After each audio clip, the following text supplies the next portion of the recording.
আসসালামু আলাইকুম। কাছের এবং দূরে, ইটালি বা ইটালির বাইরে, আপনারা যে যেখান থেকে আমার এই ব্লগটা ইউটিউবে বা ফেসবুকে দেখবেন, সবাইকে শুভেচ্ছা ও ভালোবাসা। আমি উজ্জ্বল, ইটালির রাজধানী রোম থেকে। আজকে একটা ভালো নিউজ হলো, স্ক্যান কপি সহ নলস্তা যারা জমা দিছিলেন বিএফএস গ্লোবালে, তাদের ভিসার জন্য, পাসপোর্ট জমা দেওয়ার জন্য ডাক পড়ছে, এরকম কিছু নিউজ আছে, সেটা নিয়ে কথা বলবো।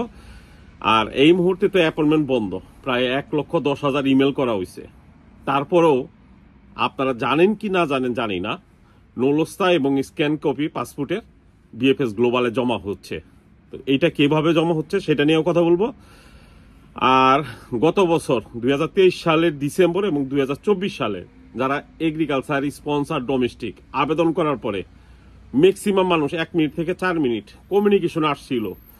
কার আলেজ্য চাইছে, কার দূর সার্টিফিকেট চাইছে, কার হৃদিত্বর কাগজ চাইছে, যাই চাক সেটা দেওয়া হয়েছে।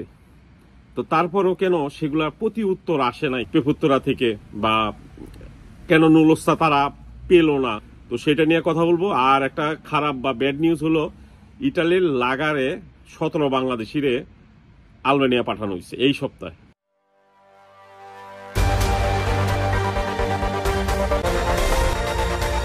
17 জন বাংলাদেশি যাদের এই সপ্তাহে লাগার থেকে আলবেনিয়া পাঠানো হয়েছে, তারা 3বার নেগেটিভ পাইছে। তারা যে অ্যাসাইলাম দায়ের করছে সেটা তাদের ইটালিয়ান সরকারের সত্য মনে হয় না। তো লাগারে যারা বাংলাদেশি থাকেন তারা ভাই একটু চিন্তা ভাবনা করে থাকেন, কারণ লাগার থেকে খুব সহজে আপনারা বিপদে পড়বেন। চেষ্টা করেন অ্যাসাইলাম বাদ দিয়ে অন্য কোনো দেশের কাগজ বানানোর। ইটালির বাদেও অন্য অনেক দেশ আছে যেগুলো এখনো খুব সহজে কাগজ বানানো যায়, এবং সেই সব দেশে ইটালির মতো টাকা না কামাইলেও মাসে 500-700 ইউরো অনায়াসে কামানো যায়। যেমন আছে স্পেন। স্পেন কিন্তু প্রতি বছর 3 লক্ষ মানুষে বৈধ করব।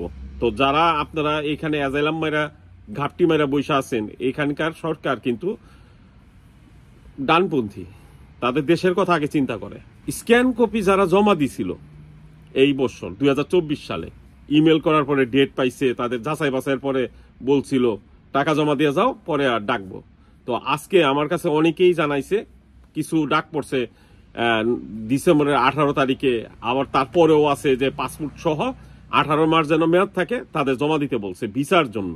তো অতএব যারা স্ক্যান কপি দিচ্ছেন তাদের জন্য আল্লাহর রহমতে ভালো নিউজ আসতেছে, তাদের ভিসার জন্য ডাকতেছে। এবং যেহেতু এই ইউনুস সরকার প্লাস হলো ইটালিতে যে বাংলাদেশ অ্যাম্বাসিডার আছে, সবাই চেষ্টা করতেছে বাংলাদেশ যেন ভিসা বেশি পায়।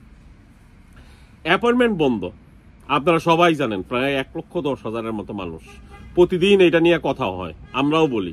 কিন্তু আপনারা জানেন কি, টাকার বিনিময়ে এই মুহূর্তে বিএফএস গ্লোবালের কিছু কর্মকর্তা, আমার মনে হয় সব কর্মকর্তাই, যেহেতু ওটার ভিতরে সব বাংলাদেশের পাশের দেশে, তাদের কাছে কোনো মানবতা বলতে কিছু নাই। তারা এই মুহূর্তে টাকার বিনিময়ে কিছু আছে, বাংলাদেশি কিছু আছে সেখানে বাইরে এইগুলা ব্যবসা করে, তারা নিয়ে জমা দিতেছে ওই যে LQ আর LN সেই প্রযুক্তিতে। মানে LQ থাকুক, LN এর কোটায় তাদের জমা করতেছে, এবং জমা করে সেই ফাইলটা বিএফএস গ্লোবালে রাখতেছে, এবং অনেক মোটা অঙ্কের। আমার কাছে আজকে খবর আসছে, আমার খুব কাছের মানুষ ইটালিতে ব্লগ করে, তারই নলস্তা উঠছে, সেটা দিছে, আমি নাম টাম বলবো না।